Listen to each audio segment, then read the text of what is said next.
Attorney, and Shannon Elder, Assistant Director with Code Compliance, and they'll be assisting me with answering questions after the presentation. So with that, let's go ahead and get started. So here you'll see our presentation. Again, this is on our website. These are our draft registration regulations and zoning options that we plan to present to the Fort Worth City Council in August. Next slide. So the outline will review our short-term rental regulations that we currently use. We'll review our goals for addressing short-term rentals. We'll review our proposed registration and operating standards for legal short-term rentals. We'll review zoning regulations in other cities in Texas and across the country. And then we'll review 4 zoning options that we as staff have identified for addressing illegal short-term rentals. So what is a short-term rental? They're residential properties available for rent for guest lodging for a period of 1 to 29 days. Rentals that are 30 days or longer are considered regular rental and is an allowed use in residential property and within our residential zoning districts. Okay. So our current short-term rental regulations will start with zoning. So the city is governed by zoning. All property within our city limits is subject to zoning, and the short-term rentals are allowed within our mixed use and form-based code districts. These are districts that allow a mix of commercial and residential uses. Short-term rentals are also allowed in commercial and industrial zoning districts with a certificate of occupancy from our Development Services Department. The short-term rentals are not allowed in our residential zoning districts, and you'll see the classifications listed there. We'll have a map on the next page which includes links to interactive websites where you can look up zoning for properties that you might be interested in and to see where the zoning allows short-term rentals. If we can go back to the previous slide, I'll switch to enforcement. So our Code Compliance Department investigates short-term rental on a complaint basis. So it's a more of a reactive process rather than proactive. And that's consistent with all of our occupancy complaints within residential dwellings and within other uses and structures as well. So when violations are observed, the Code Compliance Department can issue warnings and citations to the property owners. But they cannot issue warnings or citations based on short-term rental advertisements or online bookings alone. They must prove that the short-term rental occurred, that the stay was less than 30 days, and that funds changed hands. So in fiscal year 2021, which for the City of Fort Worth is October 1 of 2020 through September 30th of 2021, Code Compliance had 71 cases where there were complaints against short-term rentals, but they required 278 inspections. And that's again because of the case they have to build in order to show that the short-term rental activity occurred. So that's one of the challenges that we'd like to address with our registration standards. Okay. So this is the map showing where short-term rentals are allowed, and as mentioned, they're allowed in our mixed-use, commercial, and industrial zoning districts. Those are depicted in green on the map, and then the short-term rentals are not allowed in our residential districts and a few other districts like agricultural, community facility, and the like. So again, there are links on our website within this PowerPoint presentation for you to get to interactive maps to learn more about where short-term rental is currently allowed. Okay. So in addition to zoning, short-term rentals are also regulated through hotel occupancy tax laws and ordinances. So both the state of Texas and City of Fort Worth ordinances require short-term rentals to pay hotel occupancy tax. The state levies 6% and the city levies 9% of revenues, and the city's 9% goes to the Culture and Tourism Fund. Those dollars may only be used to promote tourism, convention, and hotel industries. They may not be used to enforce or monitor short-term rental activity. So, thank you. With regard to the collection of hotel occupancy tax, that currently is self-reported by property owners of short-term rentals or hotels through the city's online reporting tool. And we currently only allow short-term rentals that are zoned legally for short-term rental use to self-report and register through the city's reporting tool to pay hotel occupancy tax. Short-term rentals report on a voluntary basis currently and are not monitored by the Finance Department, and so that's another issue that we'd like to address with our registration standards. Okay. So here are our goals for addressing short-term rentals. Number one, preserve the residential quality of neighborhoods and protect from commercial lodging encroachment. 2, ensure health and safety of residents and guests. 3, support tourism in a balanced way. 4, preserve residential housing supply. 5, collect hotel occupancy tax from legal short-term rentals. And then lastly, number 6, minimize the impact on staff and recover the costs for code enforcement of short-term rentals. So one of the documents that the city staff has used to help guide the regulations that we're proposing for City Council come from the National League of Cities Guide for Short-Term Rentals. And within this presentation on our website, you're able to select the link there and get to the full guide if you'd like to review it. So we selected some of the policy levers that the National League of Cities recommended to achieve common goals for short-term rentals. First is to require an annual permit or registration annual permit or registration and have a process to revoke permits. Second is to require host residency in residential areas. And host residency means having the owner of the property or the primary resident of the property be living on site where that's their primary home. And one of the reasons for that is that most complaints that National League of Cities has observed or learned from member cities is that most of the complaints come from non-owner occupied units. Next, the guide suggests restricting density of short-term rentals. That could be based on a maximum number of short-term rentals allowed in an area or a percentage that might be allowed in a particular neighborhood or geographic area if short-term rentals are to be allowed in those neighborhoods. And then lastly, to dedicate resources to enforcement. Okay. So this slide covers our draft registration and operating regulations for legal short-term rentals. And our plan is to hire a third-party company or platform that would handle our registration and hotel occupancy tax collection, as well as take complaints and pass on information to property owners. So first, we would collect an annual registration fee to cover the city's costs, both for the platform and for enforcement through code compliance. Next, again, the platform would be the tool for hot collection. And again, those funds cannot be used for administration or enforcement. Then we would require that property owners be the ones to register the property on the website, or consent to that registration if they have an operator that performs the registration. And then that the registration would not be transferable if the property were sold. The owner would be required to provide a 24/7 local contact, so that would particularly be helpful in the case where owners might not live in the area, that they have liability insurance, that they provide an affidavit for safety protocols such as having smoke detectors, CO2 detectors, fire sprinklers, and so on the property. The rental would be limited to one guest or group at a time, so you wouldn't be able to rent out, say, individual bedrooms or portions of a home or a garage to different guests or groups. We would limit the occupancy to 3 people per bedroom with a maximum of 9 people in the dwelling, and that's based on our current bed and breakfast regulations.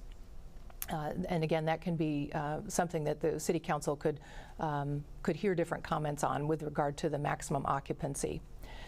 We would require on-site parking only with a parking plan required, so we would not allow guests to park on street. We would not allow events or parties to be in the dwellings with no outdoor gatherings or music after 10 p.m.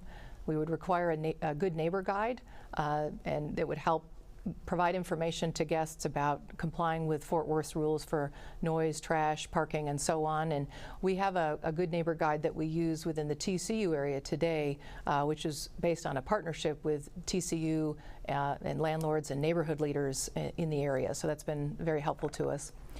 We would then, importantly, require that if someone is advertising for short-term rental on an advertising platform such as Airbnb or HomeAway or VRBO, that in order to advertise that you must be registered with the city. And as part of that registration process, we would determine whether that short-term rental use is legal in the zoning district where the property is located. And again, only allow properties where the short-term rental use is legal to register with the city. And then lastly, we would provide the option for the registration to be placed on probation or be revoked based on violations that might occur. And that's similar to what we provide today within our multifamily rental registration program. Okay, next. So in addition, the other registration regulations we would have is to require that the advertising platforms that I mentioned that they only allow advertising for short-term rentals that are registered with the city of Fort Worth. And so there would be action that we would be able to take against those platforms if they did not comply with that requirement. And then lastly, that we require a certificate of occupancy when the short-term rental is not a primary residence, when it's primarily a commercial lodging use. And so, for example, we don't require today a certificate of occupancy for single-family dwellings, but if it were used primarily as a commercial lodging use, then we would require that certificate of occupancy. And with that, we would apply our bed and breakfast building and fire code requirements in the inspection and issuance of that certificate of occupancy. So next, in addition to the National League of Cities Guide, we of course looked at other cities' regulations and found some common themes. Number one, that most cities differentiate primary residence short-term rentals from investor-owned short-term rentals, and they're generally more permissive with the primary residence short-term rentals and more restrictive with investor-owned. And then secondly, most cities require zoning changes or conditional use permits for investor-owned short-term rentals to operate in single-family districts because, again, most cities are more restrictive and protective of their single-family zoning districts. And so this is consistent with the National League of Cities guidance. Okay. So this table lists out the information that we gathered from other cities in Texas and across the country. And so I won't go through each city, but just wanted to show and highlight the column. So that second column is where you'll see the cities that differentiate primary residence versus investor-owned, and you'll see that most do. In the case of El Paso, they don't allow the short-term rental use in their residential districts at all. Next, we've got the requirement for a zoning change or a conditional use permit for investor-owned short-term rental in single-family districts, and again, you'll see that most cities require that. The next column, limit density. Just a few cities limit the density, Austin, San Antonio, and Charlotte, North Carolina. And then lastly, you'll see one city, the city of Arlington, Texas, that limits short-term rentals to a geographic area around their stadiums and entertainment district. And then lastly, I'll point out that there are 3 states, Arizona, Florida, and Indiana, that we found where the municipal authority to regulate with zoning has been preempted by state law. Okay. So with regard to addressing illegal short-term rentals that are in residential zoning, we've identified 4 options for the City Council to consider. But of course, the City Council can consider really any options that they might want beyond the 4 that staff has identified. The first option, of course, is to retain the current zoning ordinance regulations for short-term rentals. That would mean that we would continue to require a zoning change for short-term rentals in residential zoning. So that requires a public hearing and a vote by the Zoning Commission and the City Council. And so the options would be for that property owner to rezone from residential zoning to a PD or planned development where it might be based on that residential zoning district, but where the short-term rental use is added. So PD A5 plus short-term rental would be the wording we would use.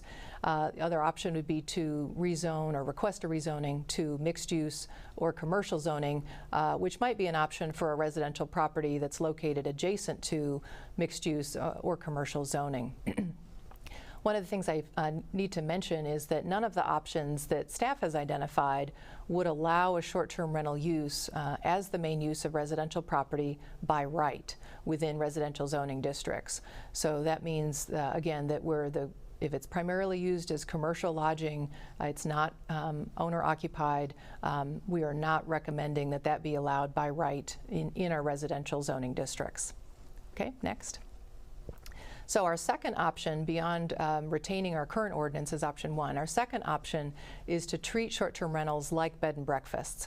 And we have 2 types of bed and breakfasts within our zoning ordinance. We have bed and breakfast homes and bed and breakfast inns. And so we would follow that same split with regard to treating owner-occupied short-term rentals like we do owner-occupied bed and breakfast homes. And in order to have a bed and breakfast home within residential zoning, it requires a conditional use permit, which is a public hearing before the Zoning Commission and before the City Council. And that conditional use permit would have a 5-year time limit, and so it could be renewed at the end of that 5 years, but that would be a discretionary decision. The bed and breakfast homes are not allowed within single-family zoning. Only properties within B2 family or our multifamily zoning districts can apply for a conditional use permit for a bed and breakfast home. And the ordinance further provides that there must be a 400-foot separation between bed and breakfast homes. The second category would be for investor-owned short-term rentals, to treat them like bed and breakfast inns, which are also investor-owned. And again, it would require the conditional use permit with a 5-year time limit. Again, would not be allowed in single-family zoning, and in this case would only be allowed with a conditional use permit in high-density multifamily zoning. And so we would continue to require zoning change for short-term rentals in single-family zoning with this option. Okay. So option 3 is a little bit more permissive. This would allow owner-occupied short-term rentals by conditional use permit in all residential districts, including single-family districts.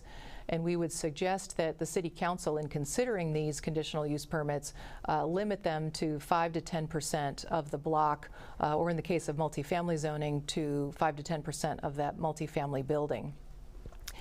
Second, we would allow investor-owned short-term rentals by conditional use permit in all of our multifamily districts, not just the high-density multifamily districts, and again with the suggested limitation of 5 to 10% of the block or the multifamily building as a density limit.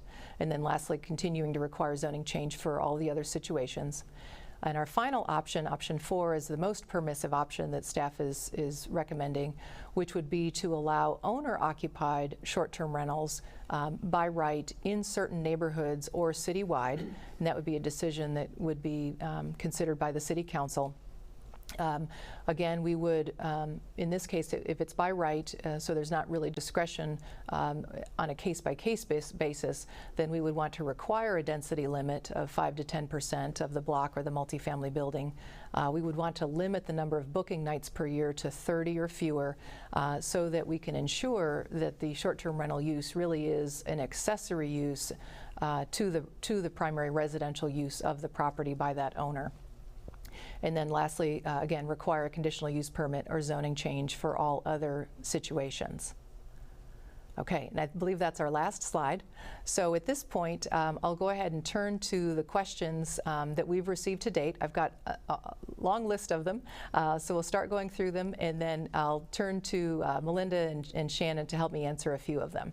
So let me go ahead and get started. So the first question is, what is a form-based district?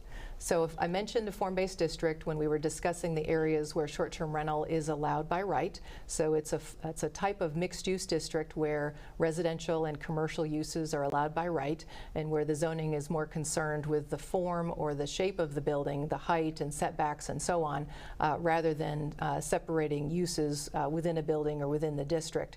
Examples of form-based districts include the area north of downtown, known as Panther Island, the near south side, just south of downtown, Camp Bowie out going west of town, and then also the historic Stockyards district on the north side. I believe we also have Trinity Lakes is another form-based district that we have on the east side. All right, so next question. How should residents report problems such as noise, and trash, et cetera, at a short-term rental? And so ask Shannon, do you have suggestions for how residents should report those problems? Yes, so there's several ways that you can report a code violation. You can use the My Fort Worth app. You can also go on the city's website, fortworthtexas.gov, all spelled out, and submit a complaint there. If you'd like to talk to a person, you can call the call center at area code 817-392-1234. And then if it is a non-emergency police issue, such as noise or on-street parking violations, you can call the non-emergency number at 817-392-4222. And then for emergency situations, always call 911. Great, excellent. Thank you, Shannon. Okay, so the next question, can a short-term rental currently pay their hotel occupancy tax if they are operating illegally in a residential neighborhood?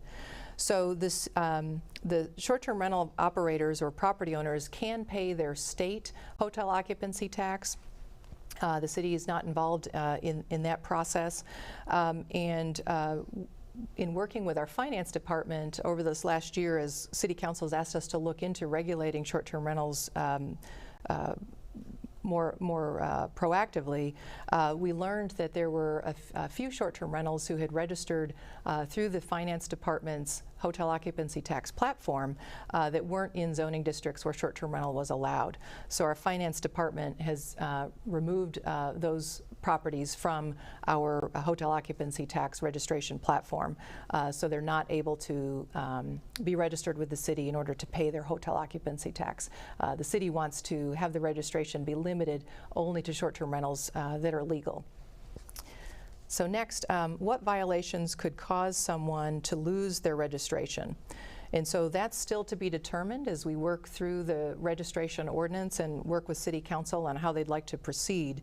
But let me ask Shannon, do you have some examples, since we do multifamily registration, some examples of things that we might consider in either revoking a registration or perhaps putting it on probation?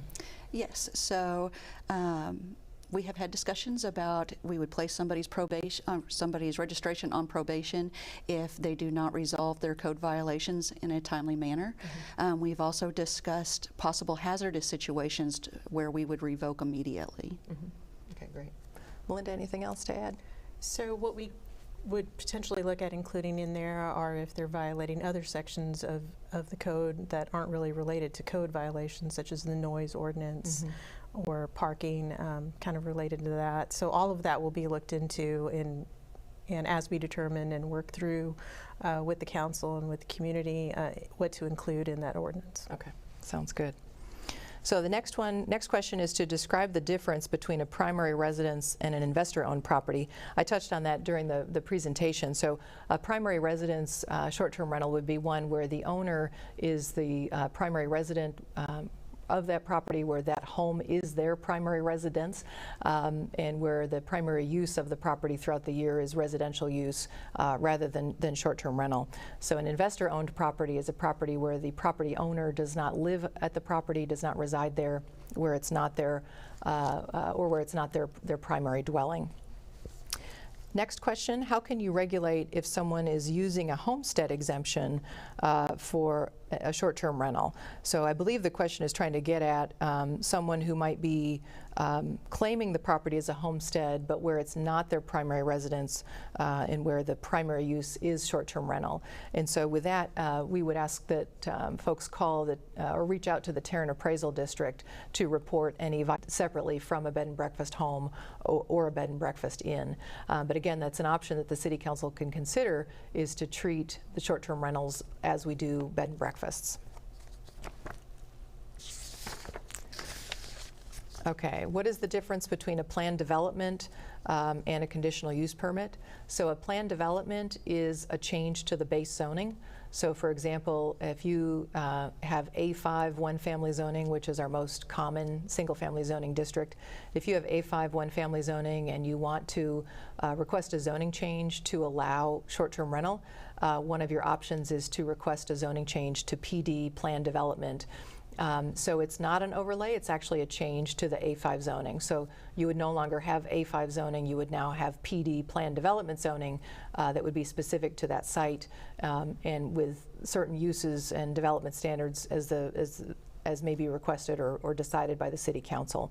So that's different from a conditional use permit where you would retain the A5 one-family zoning, and as Melinda mentioned, the conditional use permit is an overlay on top of that A5 one-family based zoning. And again, that conditional use permit as an overlay could expire as well as be revoked. Next is, why was 400 feet chosen as a distance between short-term rentals? And that's actually, that 400 feet comes from the bed and breakfast home ordinance. And so that was established, I assume, many years ago when the bed and breakfast home and bed and breakfast inn standards were put in place.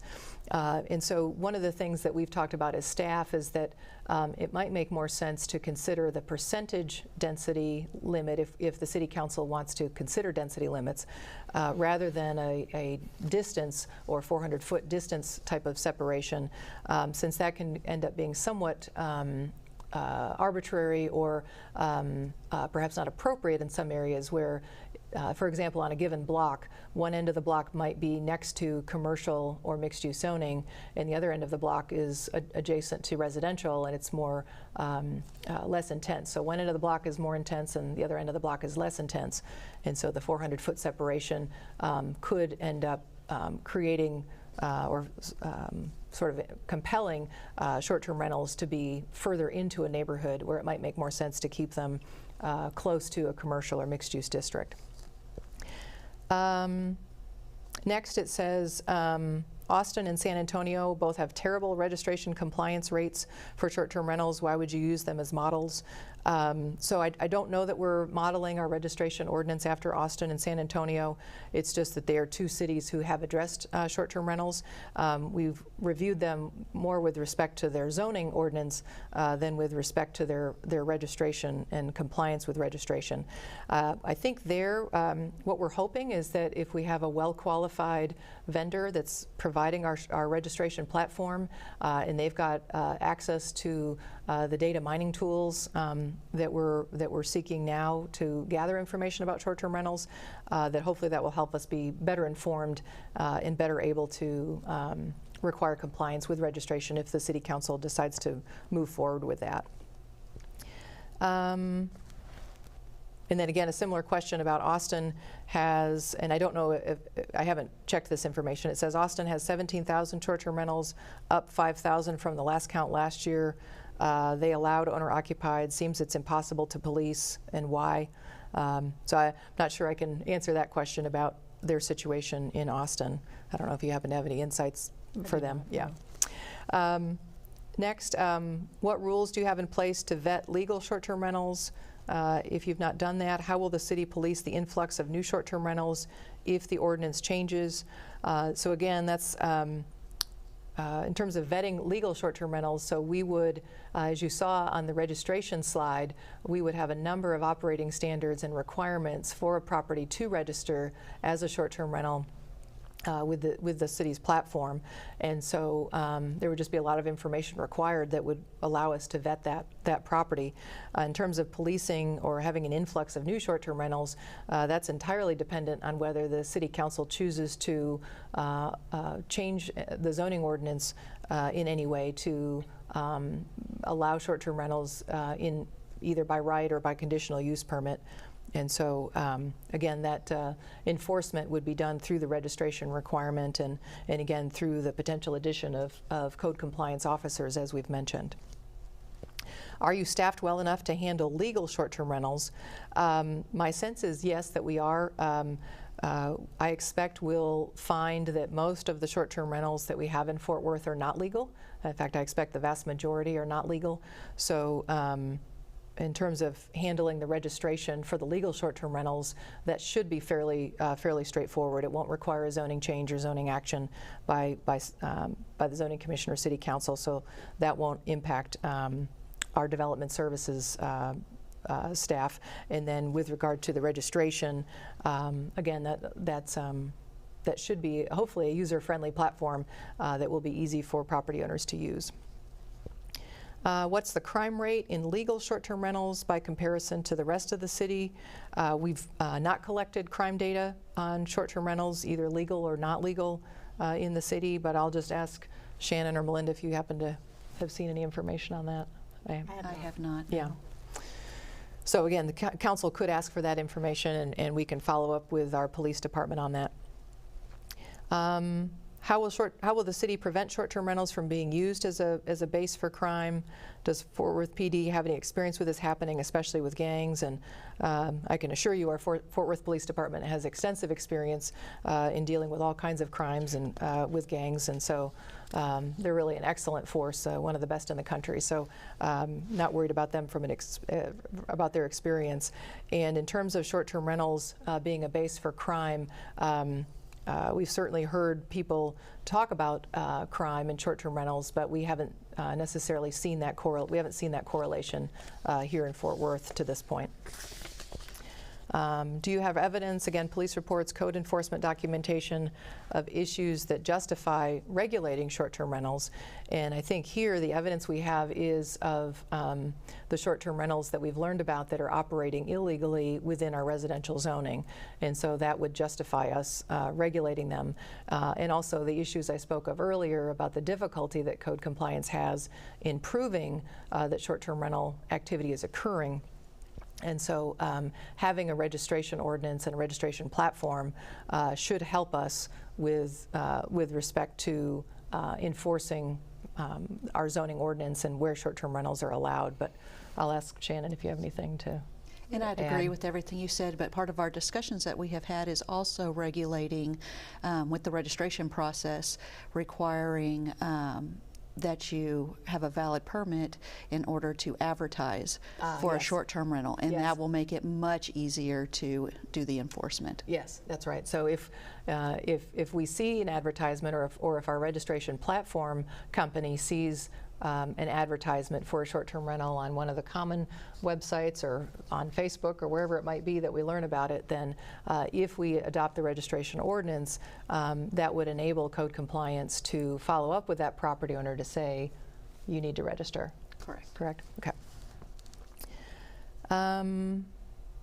How do you justify taking away property rights from individuals who rent for less than 29 days while not taking them away from individuals who rent for basically 30 days or more? And so again, that's a land use decision or land use discretion that cities have, which is to address commercial lodging as a different use than a residential use. And so that's part of what state law speaks to and what our city ordinances speak to with regard to requiring the payment of hotel occupancy tax. So that use is defined as a lodging activity, as a public accommodation, and so it is a different use than a residential use, and we in other cities generally treat them differently under our zoning ordinance. Anything to add to that, Melinda? No, that'd be correct. That's part of our home rule authority to be able to regulate within the city, and so we're following that through our zoning ordinance. Yep. What other illegal commercial businesses will now be allowed in residential neighborhoods if the city, or neighborhoods of the city of Fort Worth, if short-term rentals are to be allowed? And again, if short-term rentals are to be allowed, they would no longer be illegal, and so we would not have other illegal commercial businesses being allowed in residential neighborhoods. That's certainly not our intent. Is it true that once the city grants short-term rental permits to operate in residential areas, those STRs have to be grandfathered even if the city discovers they're negatively impacting housing, school enrollments, or that the city doesn't have the resources needed to respond to nuisances and complaints in a timely fashion? So, so again, see if I can clarify this. So if the city council decides to allow a short-term rental in an area, either in a residential neighborhood or in residential zoning districts where they're currently not allowed today, then that's a change in the property rights for that neighborhood or that zoning district, and so there would be no grandfathering. That concept wouldn't be applicable. Short-term rentals, if they're not operating legally today, they don't become grandfathered. So it would just be, they would either need to stop operating if we keep the ordinance as it is, or they would need to seek a zoning change if we keep the ordinance as it is. With regard to whether we discover some negative impacts from the short-term rentals over time, if the city council decided to allow, for example, a short-term rental with a conditional use permit, as I mentioned, they could put a time limit on that conditional use permit so that it could expire, and that property owner would need to come back in and request a renewal of that permit or stop operating. But in terms of impacting housing or school enrollments, certainly it's within the city council's authority to address the zoning ordinance over time. And so if they were to make changes to the short-term rental zoning regulations, they could decide at a later date to revisit those regulations and make changes at that point.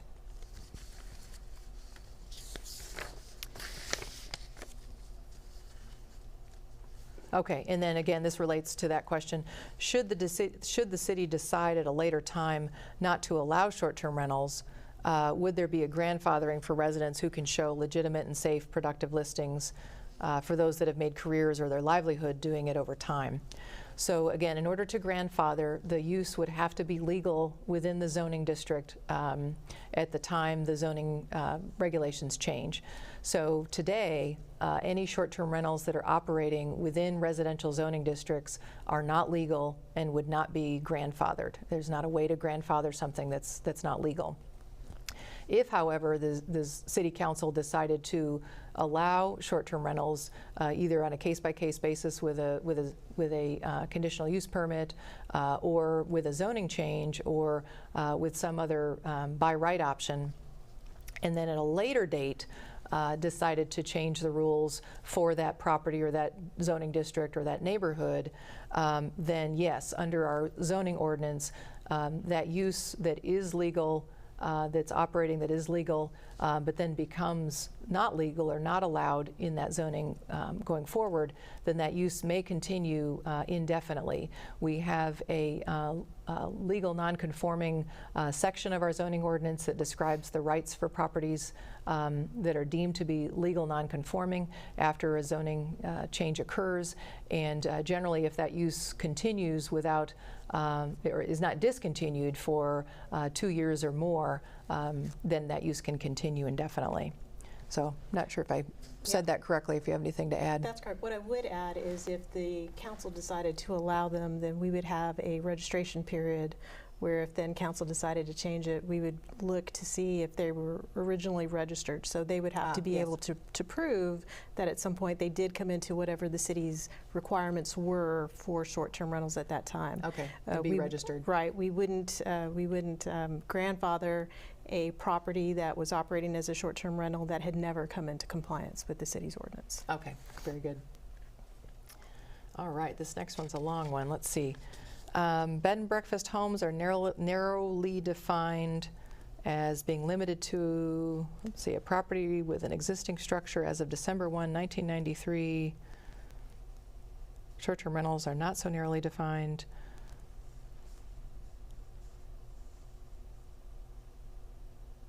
Okay, so yes, so there is a reference in the bed and breakfast ordinance to structures that are, and so we would likely simplify if option 2 were selected for treating short-term rentals similarly to bed and breakfast homes or bed and breakfast inns.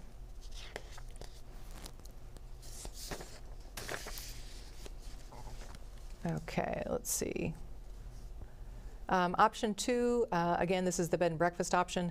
Option 2, as stated, suggests but does not expressly state that the existing supplemental use standards applicable to bed and breakfast homes and inns would be applied to short-term rentals in those districts where short-term rentals are allowed. Does option 2 contemplate retaining the existing standards, or will those standards be strengthened or weakened?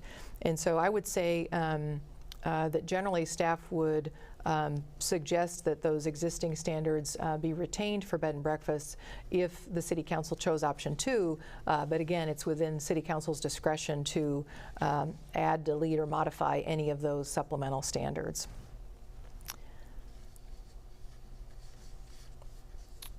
And the next question is related. Since option 2 does not explain what supplemental use standards will be applied, how can citizens possibly evaluate option 2 in an informed manner? And so again, our staff suggestion would be that we would apply the same supplemental use standards. Since many citizens do not believe that either bed and breakfast homes or bed and breakfast inns belong in residential neighborhoods, will the council be presented with an additional option barring all bed and breakfast homes and bed and breakfast inns other than those legally operating today in the city's residential districts? And so unless the City Council asks us to address bed and breakfast homes and bed and breakfast inns specifically, we are not recommending any changes to those ordinances at this time. Is Fort Worth going to start monitoring long-term rentals? And so let me ask Shannon. Generally, I believe we require rental registration for properties that have more than, is it three or more units? Correct. Is there any monitoring or registration for long-term rental of single-family homes? So technically, yes. If we come across a 1 or 2 family home that has severe code violations and has tenants, there is the ability to require registration of those homes. But just in general, your average rental unit is not monitored by the City of Fort Worth. And I think the only exception would probably be the TCU overlay, where we've got the rental registration, but just within that geographic area around TCU. Does that sound right? I was trying to remember.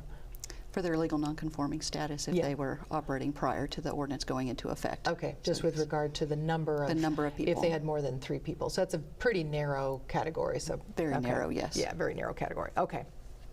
Okay, good.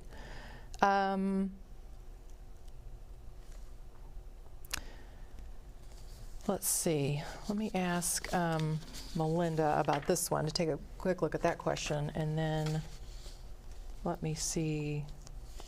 I think that's the last of the questions that I had. Okay, so this basically question is asking for an explanation for some of the Texas case law surrounding STRs. There are essentially right now two different lines of cases that are going through the legal system. One as it relates to municipalities that have adopted short-term rental ordinances and property owners challenging those ordinances.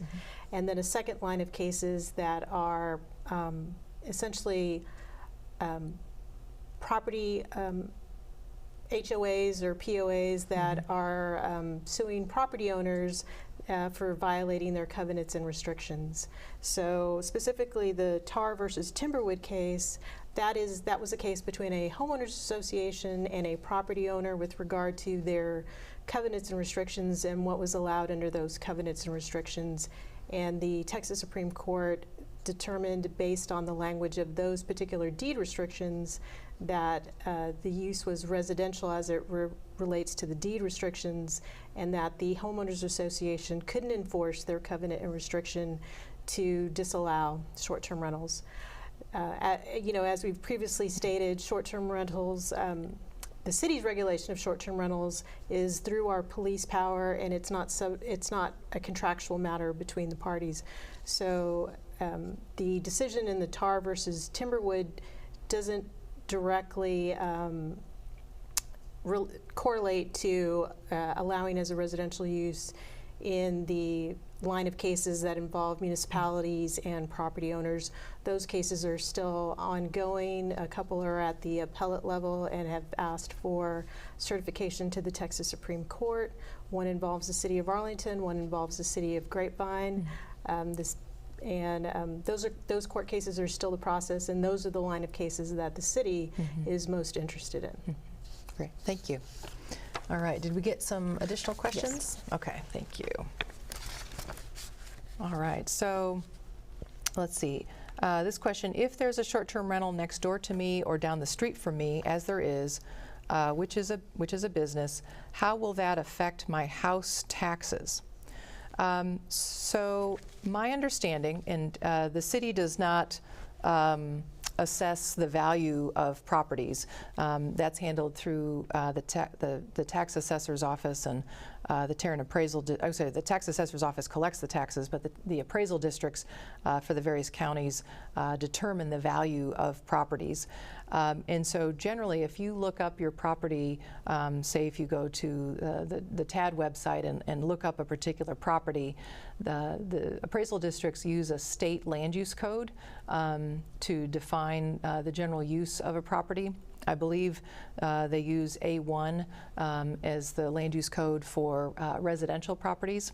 And so I think it would depend on whether or not the appraisal district knows whether or not a property is used for a commercial purpose or not. My guess is they would treat a single-family dwelling as an A1 land use and assess it accordingly for value, irrespective of what might be occurring inside the home. That's my guess.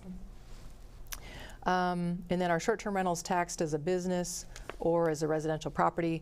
Again, that would relate to the appraisal district's land use code that they've assigned to that property. Again, my guess is that if it's in a residential dwelling, particularly single family or one family or two family, that it's taxed as a residential property. I believe multifamily properties might be considered or taxed. It's a different land use code, but I'm not sure if I would call it a business, but it might be considered a commercial property for multifamily. But then again, short-term rentals that are legally operating in the city would be taxed, would need to be paying their hotel occupancy tax. It's not part of their property or ad valorem tax, but it's a separate tax that they would be required to pay, particularly if they register with the city. Can a short-term rental owner who lives on the property still claim it as a homestead? And again, we would refer you to the appraisal district for their homestead exemption rules. But if it's your primary dwelling and you own the property, then my guess is you would be able to claim it as a homestead. How will the city handle 1,700 conditional use permit applications at once? And so I believe that's based on the assumption that there are 1,700 short-term rentals that are operating illegally in residential districts. And so that is something we've talked about with our zoning team. We don't expect 1,700 conditional use permit applications. For reference, we haven't had zoning cases or zoning change requests for short-term rental, and so I don't anticipate that a majority of property owners who are operating short-term rentals illegally will necessarily choose to apply for a conditional use permit because of the public process, the notification to neighbors and neighborhood associations. So I don't anticipate that large volume of cases or applications, but in any event, there likely would be some kind of increase if the city decided to proceed with registration. And so we would consider having some what we would call an overage position or temporary positions or consultant to help us if needed with those zoning change applications. But there is a fee, and that fee would, for the conditional use permit, we'd be able to recoup our costs if there were that staff impact. Would it be possible to have a local owner requirement instead of owner occupied, where the owner must live within 15 miles of Fort Worth? This ensures local small investments and not big corporations. So again, that's something that the City Council could consider as an option. We as staff would not recommend that, but that is something that the City Council could consider. Is there data that's been gathered to help quantify the risks of short-term rentals and maybe the difference between investor versus resident-owned? Again, in terms of data, we are collecting data on short-term rentals that are operating in Fort Worth to learn which ones are investor-owned versus resident or owner-occupied. But with respect to data on the risks of short-term rentals, the city is not gathering that data, but there certainly are a number of studies across the country that have looked into that very question. Are you concerned that the city will spend all this time on the ordinance and then the Texas Supreme Court will rule on the legality of people being able to do what they want with their own personal property that they own? Certainly the state legislature has brought up short-term rental legislation over the last several, I think, legislative sessions. We've seen bills filed that would reduce or preempt municipal authority to regulate short-term rentals. I don't know that I'm particularly concerned about a Texas Supreme Court ruling, but we'll of course abide by it if one is issued that addresses the city's ability to address short-term rental. But certainly the mayor and council are aware of the court cases and can decide how they want us to proceed.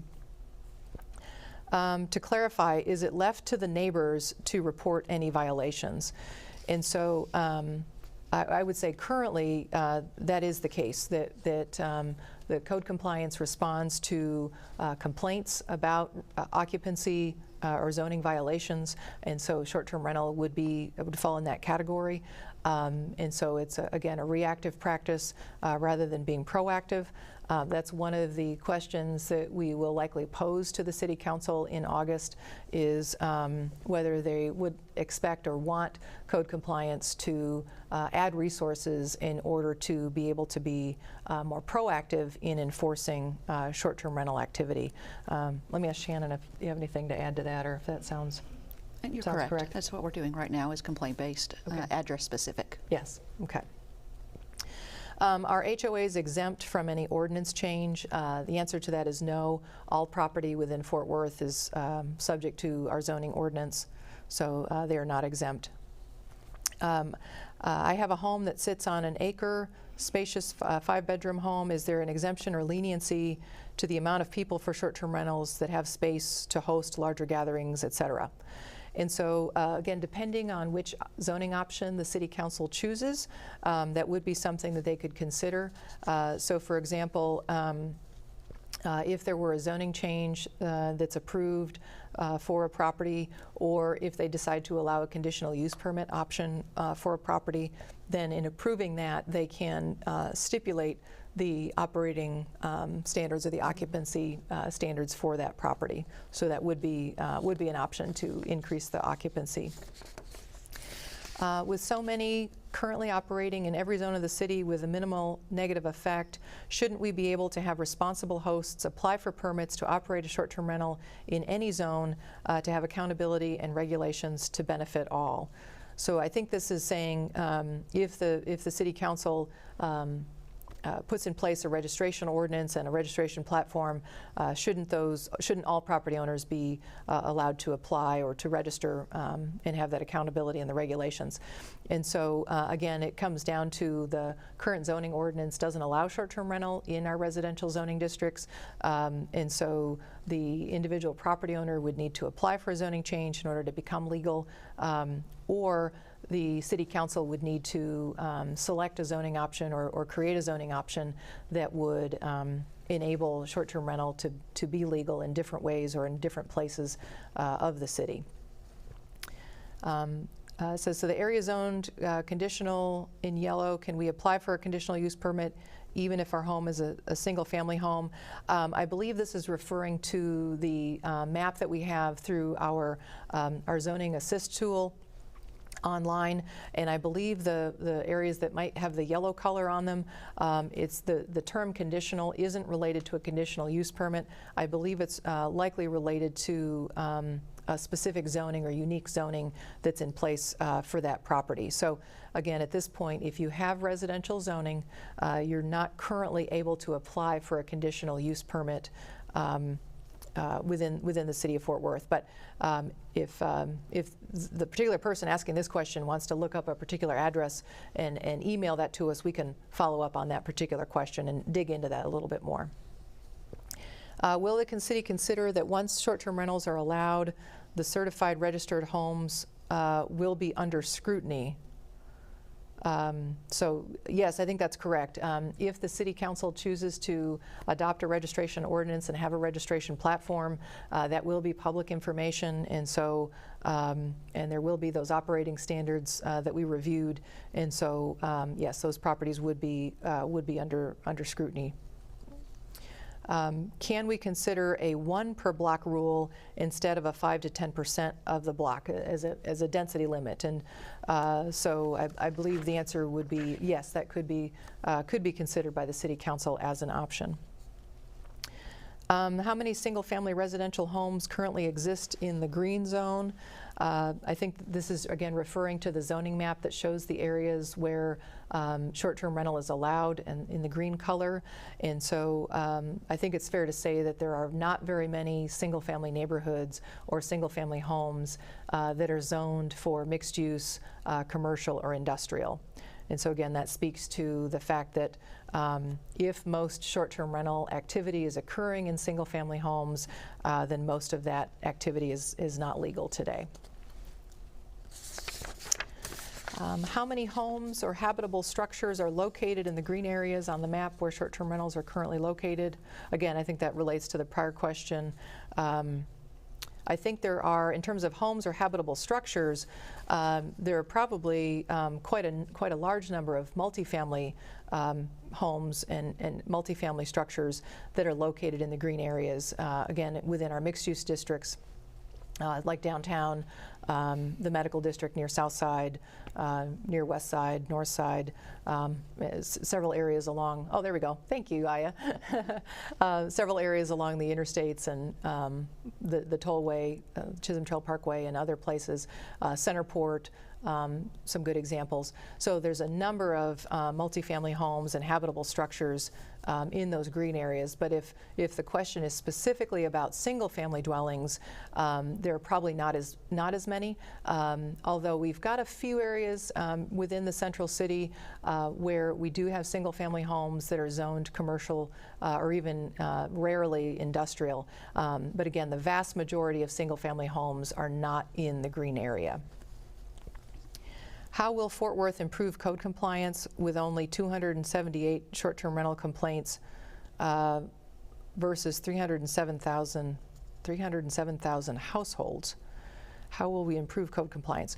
So again, the current operation for code compliance is on a complaint basis, and so in terms of improving code compliance, that would be a change to our current policy and practice, and we would want that direction from City Council on whether they want code compliance to be more proactive in enforcing short-term rentals.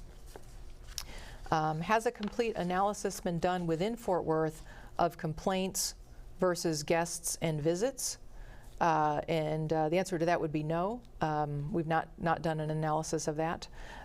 Although we'll begin to gather some of that information once we have the data mining results to have a better understanding of how many short-term rentals are operating and whether we can estimate or gather the information on how many bookings have occurred.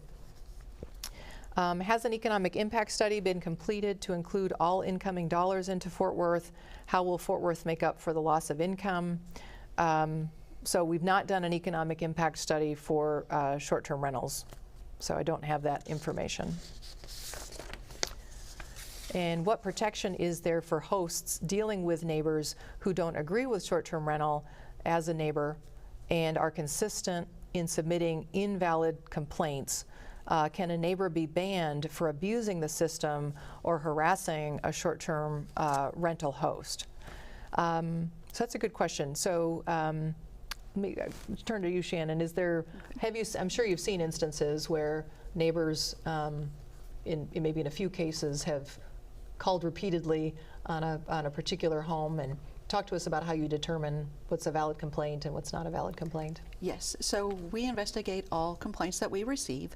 Most of them are anonymous, but we do, when we have complainant information, we will reach out to that complainant and have conversations with them about what we have found.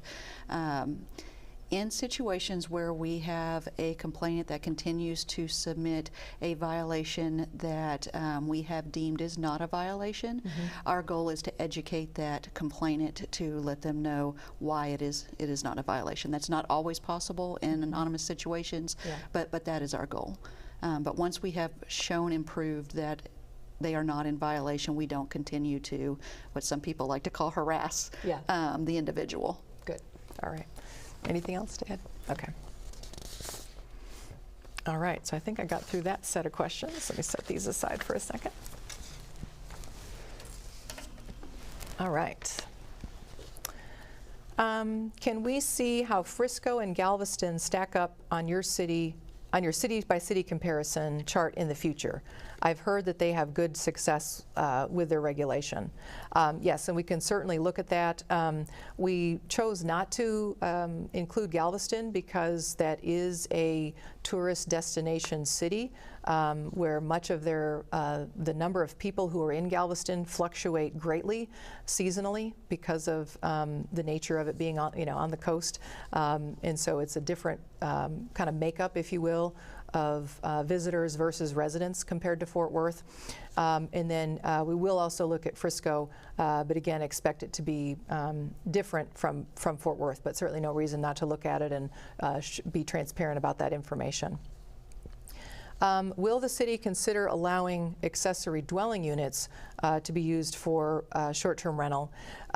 So again, that goes back to whether or not the City Council chooses to consider any options beyond retaining the existing zoning ordinance. So today, if you wanted to use an accessory dwelling unit as a short-term rental, you would need to obtain a zoning change in order to allow that use to occur on your property.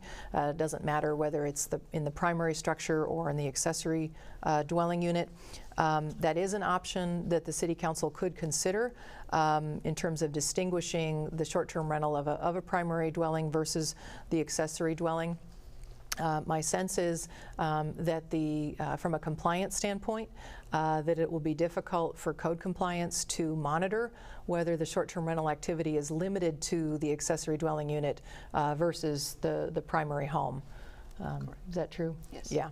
So anyway, so that's a consideration that I think it would be difficult for code compliance. What is the time frame for the City Council to finish the process and put into place their decision? So we don't know that yet. We plan to go to the City Council in mid-August to provide them with a briefing on a couple of things. One would be the information that we've shared tonight with the registration standards and the zoning options.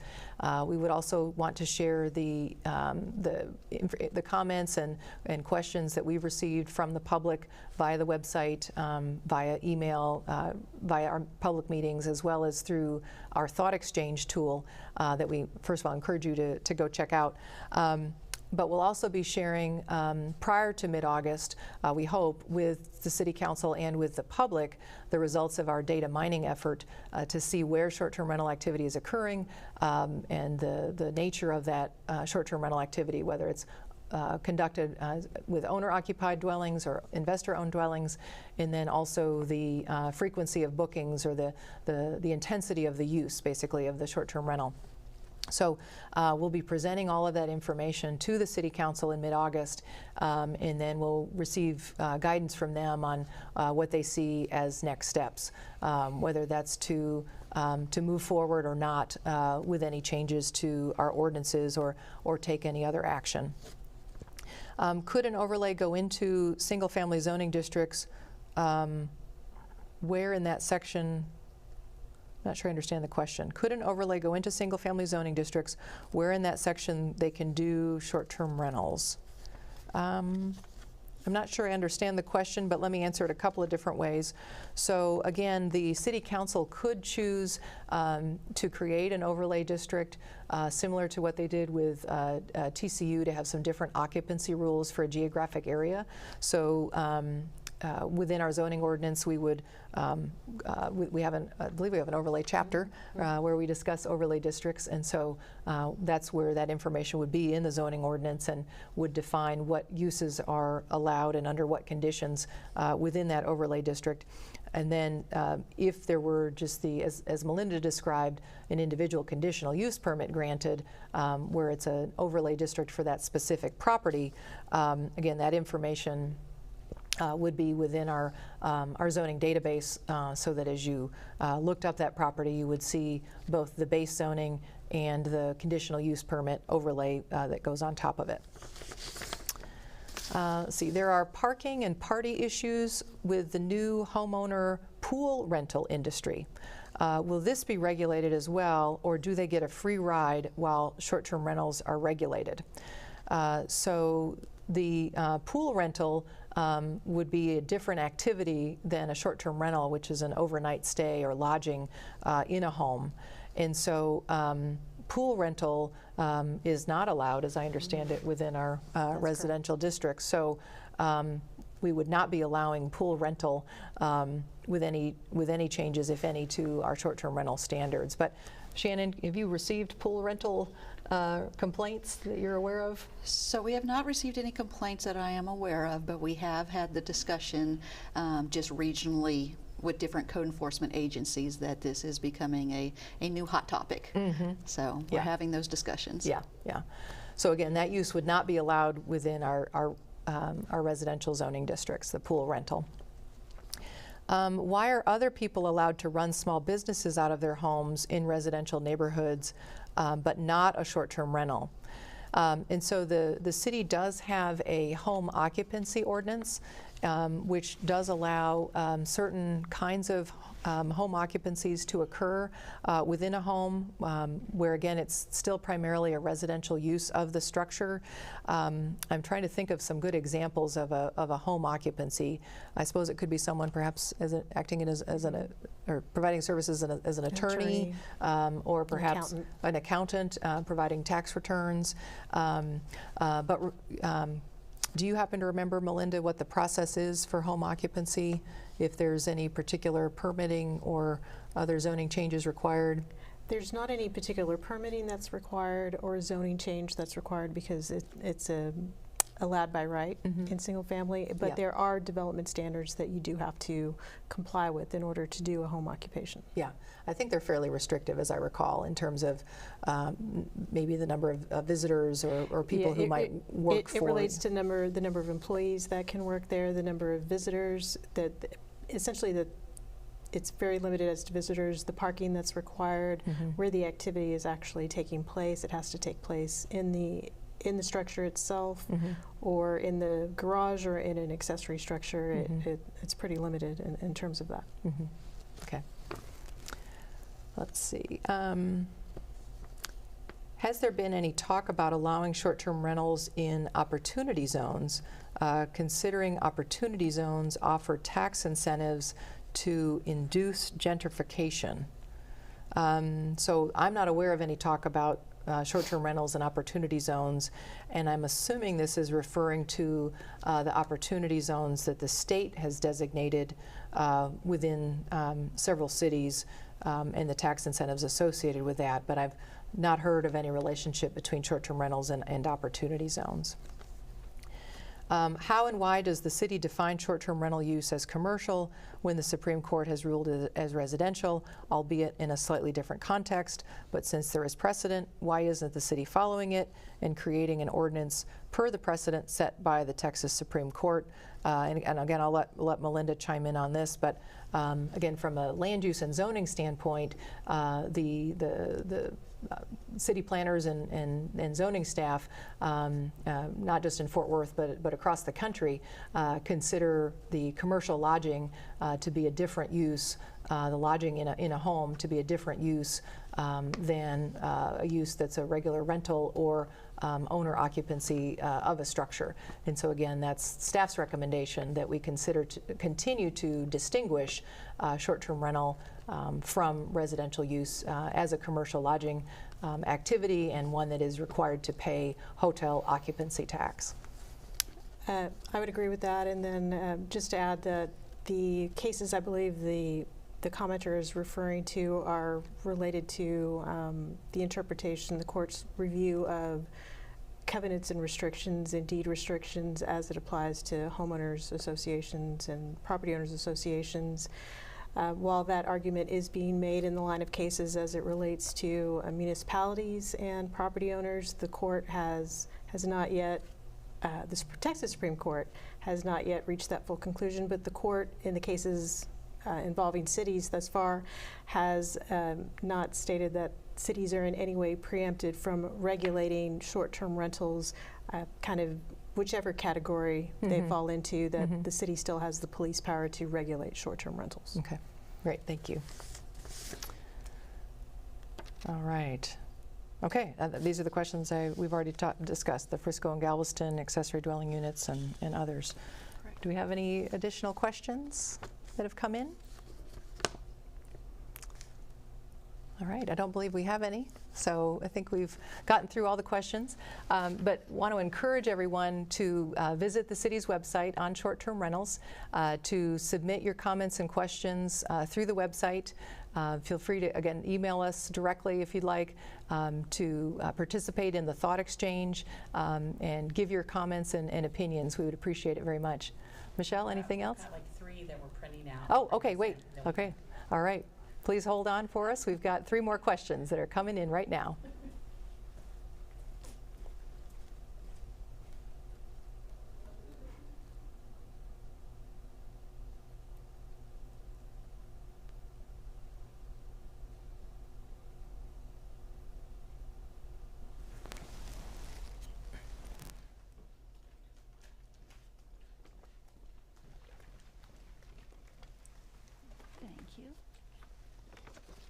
All right, thank you.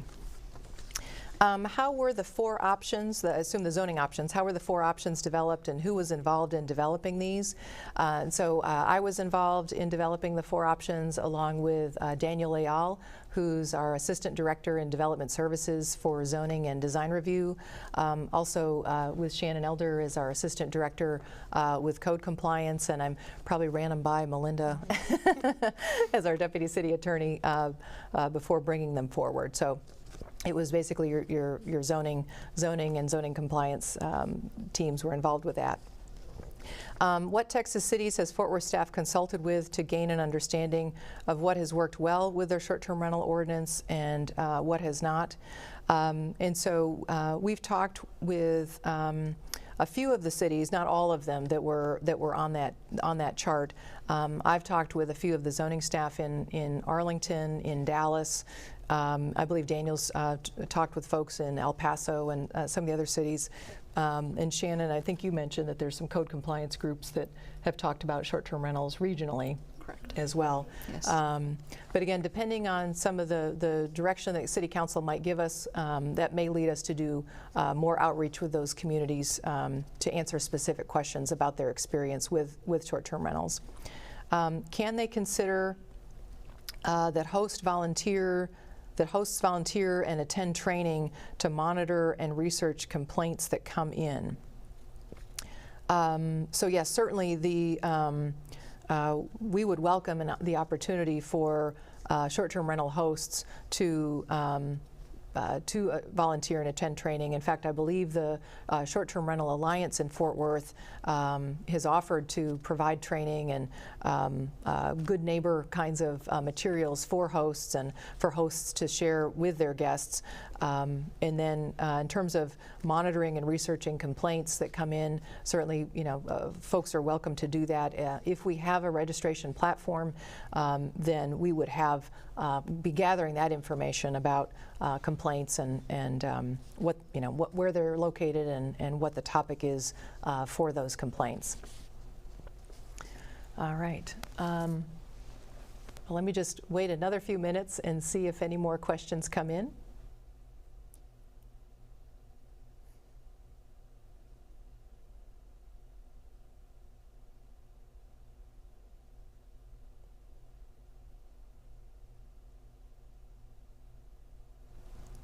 All right. No more questions at this point? Okay, thanks, Michelle. All right, again, thank you all very much for joining us this evening and for submitting your questions to us.